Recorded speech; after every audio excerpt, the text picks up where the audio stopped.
నమస్కారం. టీసీఎన్ న్యూస్కు స్వాగతం. ముందుగా ముఖ్యాంశాలు. పశ్చిమ గోదావరి జిల్లాలో రైతులకు కూపన్ పద్ధతి ద్వారా సరఫరా చేయనున్న పెట్రోల్, డీజిల్ భీమవరంలో వెల్లడించిన జిల్లా జాయింట్ కలెక్టర్ రాహుల్ కుమార్ రెడ్డి. తణుకు పట్టణ ఇంటర్మీడియట్ టాపర్లను ఇండియన్ పబ్లిక్ స్కూల్లో ఘనంగా సన్మానించి అభినందించిన ఎమ్మెల్యే ఆర్మిల్లి, ఆధ్వర్యం వహించిన ప్రముఖ నేత్ర వైద్య నిపుణులు హుస్సేన్ అహ్మద్. ప్రధాని నరేంద్ర మోదీ మన్ కీ బాత్ కార్యక్రమానికి వస్తున్న విశేష స్పందన. తణుకులో వీక్షించి స్పష్టం చేసిన బీజేపీ రాష్ట్ర నేత డాక్టర్ రేణుక. తాడేపల్లిగూడెం పట్టణంలో వేగవంతంగా కొనసాగుతున్న సెకండ్ సమ్మర్ స్టోరేజ్ ట్యాంక్ పనులు. కడియపు చెరువులో 54 ఎకరాలను కేటాయించిన ప్రభుత్వం. తూర్పుగోదావరి జిల్లాలో నిర్వహిస్తున్న స్వీయ గణనలో అందరూ భాగస్వాములు కావాలి. రాజమండ్రిలో హితవు పలికిన జిల్లా కలెక్టర్ చేకూరి. పెరవల మండలం కాకరపరులో ఘనంగా నిర్వహించిన వెంకటశాస్త్రి జడ్పీ హైస్కూల్ వజ్రోత్సవ వేడుకలు. తరలి వచ్చిన పూర్వ విద్యార్థులు, గురువులకు సన్మానం. డీజిల్ కొరతపై ప్రజలు ఆందోళన చెందవద్దు. భరోసా ఇచ్చిన అంబేద్కర్ కోనసీమ జిల్లా జాయింట్ కలెక్టర్ నిధియాదేవి. ప్రజా దర్బారు ద్వారా పరిష్కారం అవుతున్న ప్రజా సమస్యలు. ఈతకోటలో వెల్లడించిన కొత్తపేట ఎమ్మెల్యే సత్యానందరావు. ద్వారకా తిరుమల చిన్న వెంకన్న ఆలయంలో వైభవంగా ఆరంభమైన వైశాఖ మాస బ్రహ్మోత్సవాలు. మహావిష్ణువు అలంకరణతో భక్తులకు దర్శనమిచ్చిన స్వామి. జిల్లాలో వరి, ఆక్వా రైతులకు కూపన్ల పద్ధతి ద్వారా పెట్రోల్, డీజిల్ సరఫరా చేయనున్నట్లు జిల్లా joint collector T Rahul Kumar Reddy భీమవరంలో ఆదివారం నిర్వహించిన విలేకరుల సమావేశంలో తెలిపారు. జిల్లాలో మొత్తం 165 బంకుల ద్వారా వీటిని అందిస్తామన్నారు. అసత్య ప్రచారాల కారణంగా అవసరం లేని వారు కూడా వీటిని బంకుల నుండి తీసుకువెళ్లడంతో స్థానికంగా ఇబ్బందులు తలెత్తాయన్నారు. సోమవారం ఉదయం 6 గంటల నుండి అన్ని బంకుల్లోనూ పెట్రోల్, డీజిల్ అందుబాటులో ఉంటుందన్నారు. అలాగే బ్లాక్ మార్కెటింగ్కు పాల్పడే వారిపై కఠిన చర్యలు తీసుకుంటామని హెచ్చరించారు. సరఫరా చైన్ దెబ్బతినకుండా జాగ్రత్తలు తీసుకుంటున్నామన్నారు. ఆయిల్ డిపోలను అధికారులు నిత్యం పరిశీలిస్తారన్నారు. దాన్ని నివారించడం కోసం మేము ఒక కూపన్ సిస్టమ్ పెట్టడం జరిగింది. అక్కడున్న హార్వెస్టర్కి, అక్కడున్న అగ్రికల్చర్ అసిస్టెంట్ కానీ, ఎంఏఓ కానీ, ముఖ్యంగా ఎంఏఓ ఇష్యూ చేస్తారు, దాన్ని అగ్రికల్చర్ అసిస్టెంట్ డిస్ట్రిబ్యూట్ చేస్తారు సంతకం చేసి. ఏ హార్వెస్టర్కి ఎంత కావాలి, ఎన్ని ఎకరాలు పోస్తున్నారు అనేది నిరంతరం అది ఒక దృష్టి పెట్టి ప్రతి హార్వెస్టర్కి ఇబ్బంది లేకుండా హార్వెస్ట్ అనేది జరిగే విధంగా చర్యలు తీసుకోవడం జరుగుతుంది. అదేవిధంగా దాదాపు 3000 వెహికల్స్ మనకి ట్రాక్టర్స్ అయితేనేమి, లారీస్ మన ప్యాడీ ప్రొక్యూర్మెంట్ పోర్టల్లో రిజిస్ట్రేషన్ చేసుకొని ఉన్నాయి. ఆల్రెడీ డేటా అంతా ఉంది. వాళ్ళకు కూడా ఇబ్బంది కలగకుండా ఈ ప్యాడీ హార్వెస్ట్, ట్రాన్స్పోర్ట్ మిల్లర్స్కి కూడా మనము ఈ చర్యలు తీసుకోవడం జరుగుతుంది. కూపన్స్ ప్రతి వెహికల్కి 75 నుంచి 100 లీటర్ల వరకు రోజుకి నిరంతరం సప్లై చేయడానికి ఏర్పాటు చేయడం జరిగింది. సో ఈ విధంగా అదేవిధంగా ఆక్వాస్ రంగాన్ని చూస్తే ప్రతి ఎకరానికి కూడా 2 లీటర్ల చొప్పున మనము వాళ్ళకి రిక్వైర్మెంట్, ఎందుకంటే పవర్ కట్ ఉందనే ఉద్దేశంతో గత 2-3 రోజుల నుంచి వాళ్ళకి ఇబ్బంది లేకుండా వాళ్ళకు కూడా సప్లై పెంచే విధంగా మనం చర్యలు తీసుకోవడం జరుగుతుంది. సో దయచేసి ఆక్వా రంగం అయితేనేమి, ముఖ్యంగా అగ్రికల్చర్ వ్యవసాయ రంగం అయితేనేమి, రెండింటికి కూడా ప్రయారిటీ ఇవ్వడం జరుగుతుంది. ఇటీవల ప్రభుత్వం ప్రకటించిన ఇంటర్మీడియట్ పబ్లిక్ పరీక్షల ఫలితాల్లో అత్యధిక మార్కులు సాధించి టాపర్స్గా నిలిచిన 95 మంది తణుకు పట్టణ ప్రభుత్వ, ప్రైవేట్ 13 జూనియర్ కళాశాలల విద్యార్థులను ఇండియన్ పబ్లిక్ స్కూల్, నిసా ఫౌండేషన్ల సంయుక్త ఆధ్వర్యంలో ఆదివారం ఘనంగా సన్మానించారు. అలాగే ఉత్తీర్ణత సాధించిన విద్యార్థులను కూడా అభినందించారు. ఈ మేరకు ముఖ్య అతిథిగా పాల్గొన్న ఎమ్మెల్యే ఆర్మిల్లి రాధాకృష్ణ ఉన్నత మార్కులను తెచ్చుకున్న ప్రతిభావంతులకు మంచి భవిష్యత్తు ఉంటుందని పేర్కొంటూ ప్రశంసించారు.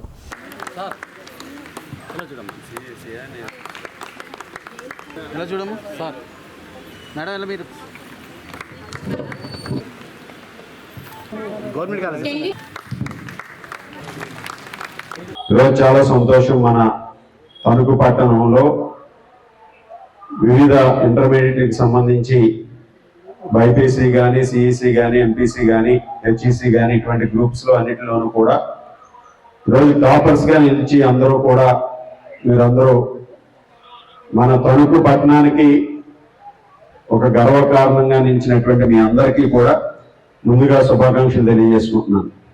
ఎక్కడ చదివినా మీరందరూ కూడా ఈరోజు మంచి ప్రతిభ కనబరిచి మంచి మార్కులు సాధించారు. రాబోయే 5 సంవత్సరాల్లో ఏ విధంగా మీ కెరీర్ని మీరు ఏర్పరచుకోవాలి, డిగ్రీ చదివితే తర్వాత ఏమవ్వాలనుకుంటున్నారు, ఇంజనీరింగ్ చదివితే ఏమవ్వాలనుకుంటున్నారు, ఇలాగే రాబోయే 5 నుంచి 10 సంవత్సరాలు, ఈరోజు 2026 నుంచి 2035 వరకు మన ఇండియాలో ముఖ్యంగా మీలాంటి యూత్కి ఎటువంటి కెరియర్స్ వస్తున్నాయి అనేది కూడా మీరు ఒక రీసెర్చ్ చేసుకోవాల్సినటువంటి అవసరం ఉంది. ఈరోజు దానికి అనుగుణంగా మీరు మీ కోర్సెస్ని సెలెక్ట్ చేసుకోవటం. ప్రపంచంలో అత్యంత వేగంగా అభివృద్ధి చెందుతున్నటువంటి దేశం ఈరోజు భారతదేశం. రాబోయే రోజుల్లో ఈరోజు 2047కి ఇండియా ఈరోజు నెంబర్ 1 కంట్రీగా ప్రపంచంలో ఉండాలనేది ఈరోజు ప్రధానమంత్రి నరేంద్ర మోడీ గారి యొక్క లక్ష్యం. ఫౌండేషన్ అధినేత డాక్టర్ ఆయేషా ఖాన్ అధ్యక్షతన జరిగిన ఈ కార్యక్రమంలో ప్రజా వైద్యులు తాతిన రామబ్రహ్మం, వైద్య ప్రముఖులు వసవాయి వెంకటరాజు, జిఎస్వి ప్రసాద్, సంస్థ వ్యవస్థాపకులు ప్రముఖ నేత్ర వైద్య నిపుణులు doctor Hussain Ahmed, doctor Rasheed Hussain, correspondent Shahida Begum, Telugu Desam అధికార ప్రతినిధి బసవ రామకృష్ణ, పట్టణ అధ్యక్షులు కలగర వెంకటకృష్ణ, ఉపాధ్యాయులు, తల్లిదండ్రులు పాల్గొన్నారు. దేశంలో నిర్వహిస్తున్న అభివృద్ధిని గురించి ప్రధాని నరేంద్ర మోదీ టీవీ ద్వారా వివరించే మన్ కీ బాత్ లైవ్ కార్యక్రమాన్ని అందరూ వీక్షించే విధంగా బీజేపీ రాష్ట్ర అధికార ప్రతినిధి డాక్టర్ ముళ్లపూడి రేణుక తణుకులో ఆదివారం ఏర్పాటు చేశారు. ఇందులో భాగంగా చిట్టూరి హెరిటేజ్ కాన్ఫరెన్స్ హాల్లో అందుబాటులో ఉంచిన ఈ కార్యక్రమాన్ని పార్టీ కార్యకర్తలే కాకుండా ఇక్కడకు విచ్చేసిన ప్రజలు కూడా వీక్షించి సంతోషం వ్యక్తం చేశారు. ఈ సందర్భంగా డాక్టర్ రేణుక మాట్లాడుతూ ఈ కార్యక్రమానికి దేశవ్యాప్తంగా విశేష స్పందన వస్తున్నట్లు చెప్పారు.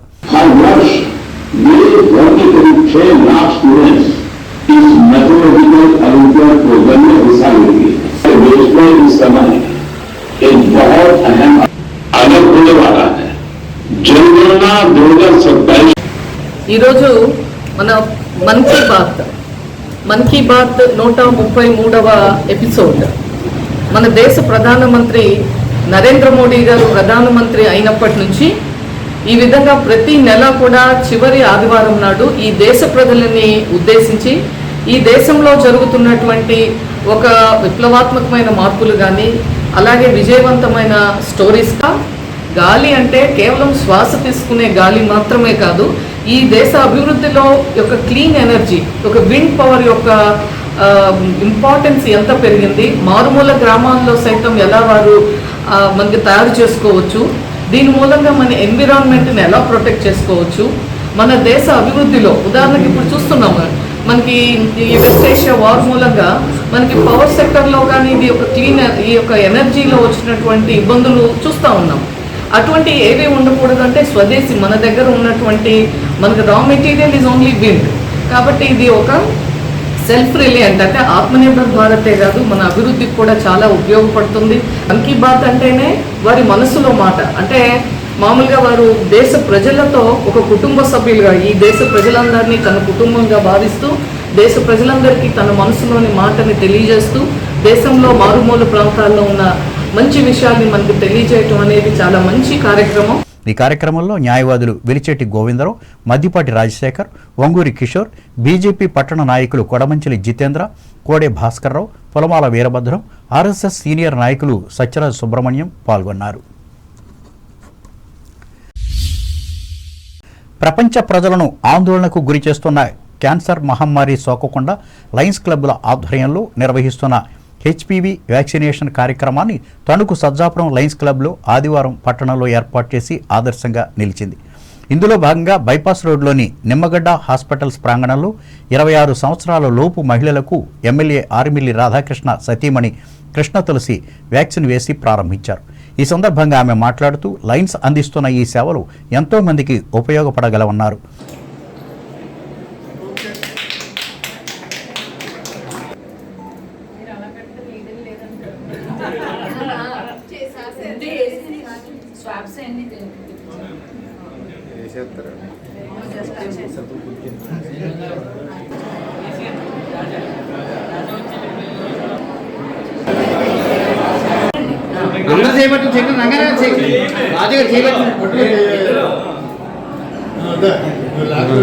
మరి లయన్స్ క్లబ్ నేను ప్రత్యేకంగా చెప్పనక్కర్లా, లయన్స్ క్లబ్ 109 సంవత్సరాలుగా వారి సేవా కార్యక్రమాలని అనేక రూపాలలో విద్య, వైద్యం, అట్లాగే ఆరోగ్యం, అలాగే మన ఎవరికైనా కానీ ఫుడ్ లేకపోతే ఫుడ్ అందించడం, ఇట్లా చాలా సేవా కార్యక్రమాలు. మన ఈ హెచ్పివి వ్యాక్సిన్ని ముందరికి తీసుకువచ్చి మరి దాతలను కూడా తీసుకుని వచ్చి ఈరోజు మనకి వ్యాక్సిన్ ఇవ్వడం అనేది చాలా మరి గర్వించదగినటువంటి విషయం.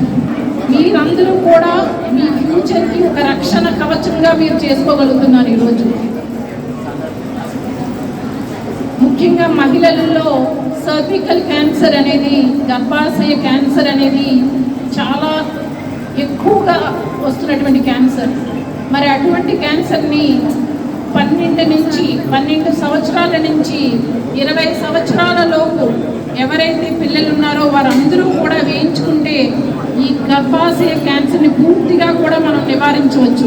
ఈ వ్యాక్సిన్ను స్పాన్సర్ చేసి కోఆర్డినేటర్గా వ్యవహరించిన లయన్స్ జిల్లా నాయకురాలు పుట్టా విజయశ్రీ అధ్యక్షతన జరిగిన ఈ కార్యక్రమంలో లయన్స్ జిల్లా గవర్నర్ ఎన్వీబీఎస్ పాపారావు నాయుడు, ప్రముఖ దాత చిట్టూరి సుజాత, క్లబ్ మాజీ గవర్నర్లు దామెర రంగారావు, మాదిరెడ్డి బాబూజీరావు, హాస్పిటల్ వైద్య ప్రముఖులు doctor Nimmagadda Pradeep, doctor Nimmagadda Niharika, doctor G Subrahmanyam, club అధ్యక్షులు ఏ రాజు, కార్యదర్శి ఏ వెంకటేశ్వరరావు, సభ్యులు పాల్గొన్నారు.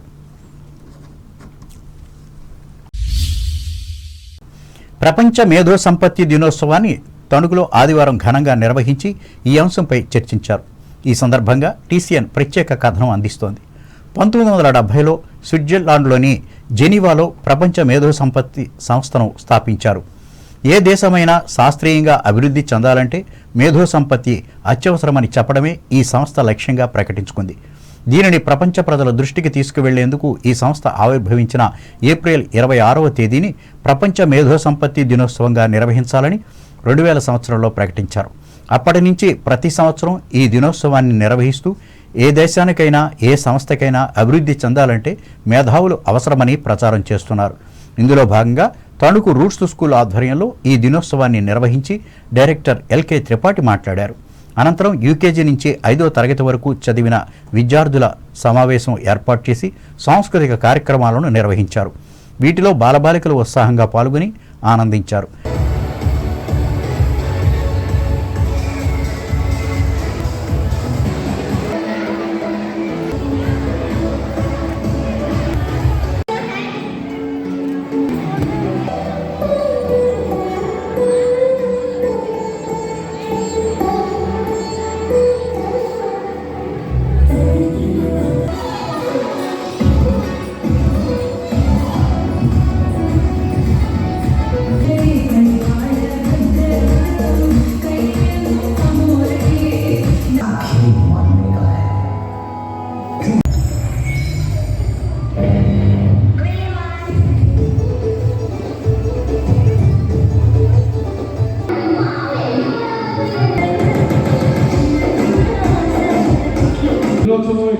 Human World Intellectual Property Rights Day. Actually, April 26, 1970, the World Intellectual Property Organization was started, and this shows that the intellectual, the new innovations, the creativity of the people has to be recognized, and this will be given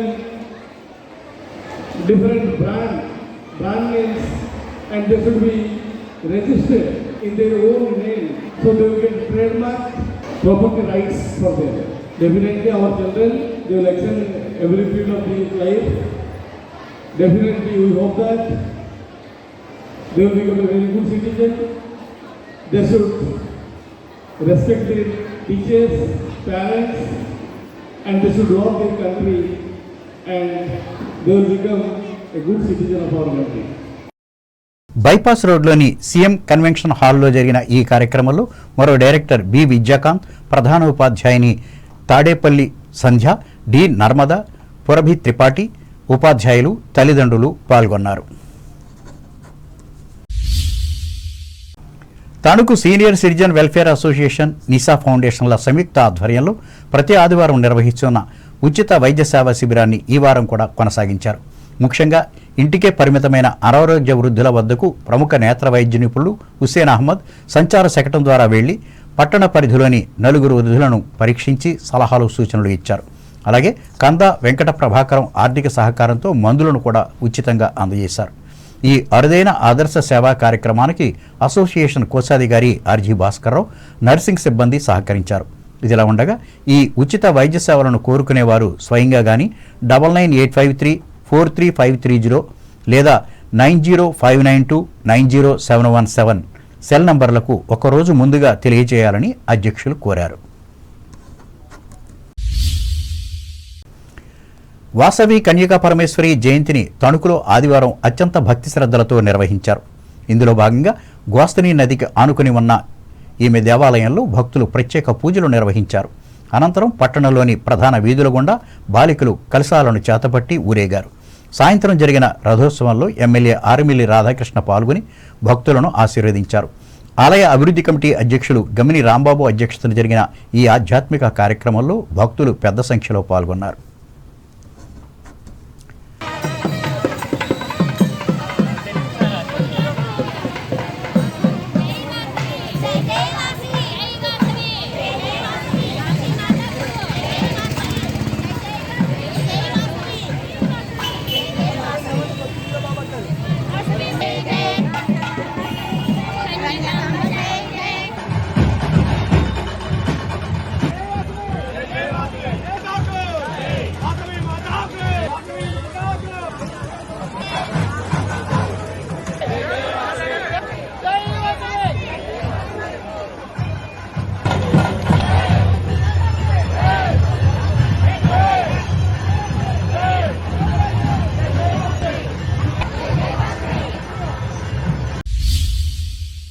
Tanuku Lions club ఆధ్వర్యంలో ఈ సంస్థ కార్యాలయం ముందు ఏర్పాటు చేసిన మజ్జిగ చలవేంద్ర కేంద్రాన్ని club జిల్లా గవర్నర్ ఎన్వీవీఎస్ పాపారావు నాయుడు ప్రారంభించారు. అనంతరం ఆయన మాట్లాడుతూ ప్రతిరోజు ఉదయం 9 గంటల నుంచి ఆరంభమయ్యే ఈ కార్యక్రమాన్ని అవసరమైన ప్రజలు వినియోగించుకోవాలని కోరారు. క్లబ్ అధ్యక్షులు కొండూరి వెంకట సత్యనారాయణ అధ్యక్షతన జరిగిన ఈ సేవా శిబిరంలో కార్యదర్శి పితాని వెంకటరమణ, కోశాధికారి ఎంఆర్ కోటేశ్వరరావు సభ్యులు పాల్గొన్నారు.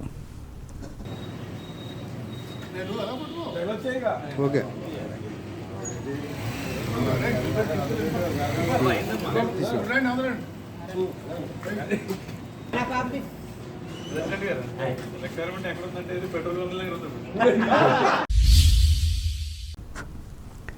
తాడేపల్లిగూడెం పట్టణం పరిసర గ్రామాల ప్రజల త్రాగునీటి అవసరాలు తీర్చేందుకు గాను చేపట్టిన సెకండ్ సమ్మర్ స్టోరేజ్ ట్యాంక్ పనులు వేగవంతమయ్యాయి.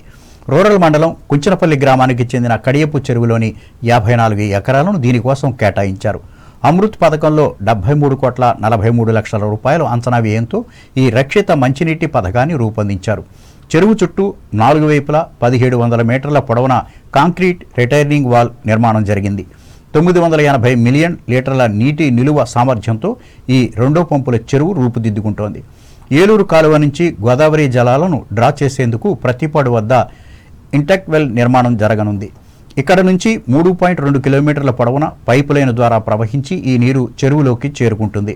అనంతరం చెరువు నుంచి 4 కిలోమీటర్ల పొడవున పైపు లైన్ ద్వారా వెళ్లి హెడ్ వాటర్ వర్క్స్కు చేరుకుంటాయి.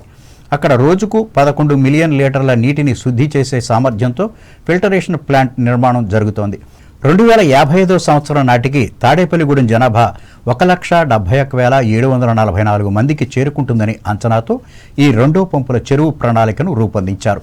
2014లోనే దీనిని ప్రతిపాదించినప్పటికీ 2018లో పట్టాలెక్కింది. కొన్ని చిక్కుముడులతో 2024 నుంచి పనులు మొదలయ్యాయి. ఈ స్కీము మొత్తంలో ప్రస్తుతం కాంక్రీట్ రిటైనింగ్ వాల్ నిర్మాణంతో పాటు చెరువు గర్భాన్ని త్రవ్వి లోతు చేయవలసిన ఎర్త్ వర్క్ పనులు ప్రధానంగా మిగిలి ఉన్నాయి. కూటమి ప్రభుత్వం ఏర్పడిన గత 2 ఏళ్లుగా ఈ స్కీమును పూర్తి చేయాలనుకున్నప్పటికీ అది సాధ్యం కాలేదు.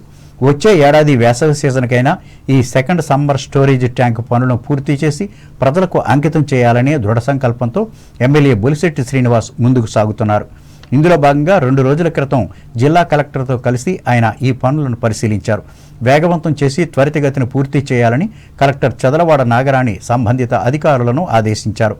ప్రజారోగ్య శాఖ ఇంజనీరింగ్ విభాగం ఉప కార్యనిర్వాహక ఇంజనీర్ ఆర్ విజయ్ ఈ పనులను నిరంతరం పర్యవేక్షిస్తున్నారు. మొత్తం మీద గత పుష్కరకాలంగా తాడేపల్లిగూడెం ప్రజలు ఎంతో ఆశగా ఎదురుచూస్తున్న 2 పంపుల చెరువు పనులు పూర్తి చేసుకుని వచ్చే వేసవి సీజన్కు అందుబాటులోకి వస్తుందని అందరూ ఆశిస్తున్నారు. ఇప్పుడు వాణిజ్య ప్రకటనలు.